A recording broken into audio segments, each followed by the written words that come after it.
নমস্কার, গল্পগুচ্ছ বাই সোমা চ্যানেলে আপনাদের স্বাগত। আজকে আপনাদের শোনাবো মাদার টেরেসার জীবনী ও তার আদর্শ। তো চলুন শুরু করা যাক আজকের গল্প। মাদার টেরেসা 1910 সালে 26শে আগস্ট ম্যাসেডোনিয়ার স্কোপজেতে অ্যাগনেস গোনসা হোজাস্কিউ নামে জন্মগ্রহণ করেন। তার পরিবার ছিল আলবেরীয় বংশ উদ্ভূত। মাত্র 18 বছর বয়সে তিনি সন্ন্যাসিনী হন এবং ভারতে চলে আসেন। ভারতে আসার পর তিনি শিক্ষকতা শুরু করেন, কিন্তু পরে ঈশ্বরের কাছ থেকে দরিদ্রদের সেবা করার দ্বিতীয় আহ্বান পান। এই আহ্বানে সাড়া দিয়ে তিনি মিশনারিজ অফ চ্যারিটি প্রতিষ্ঠা করেন, একটি সংস্থা যা দরিদ্র ও অসুস্থদের সাহায্য করার জন্য নিবেদিত।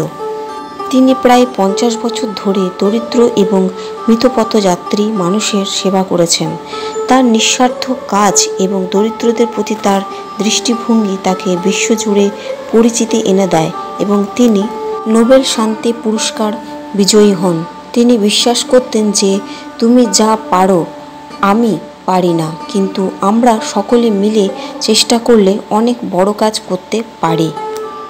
আমরা সকলেই বড় বড় কাজ করে উঠতে পারি না, কিন্তু আমরা ছোট ছোট কাজ অনেকখানি ভালোবেসে করতে পারি। তার এই আদর্শ দরিদ্রদের প্রতি তার ভালোবাসা ও সেবার মানসিকতায় তাকে তুলে ধরে। তো এই ছিল মাদার টেরেসার কাহিনী ও তার আদর্শ ও কর্ম।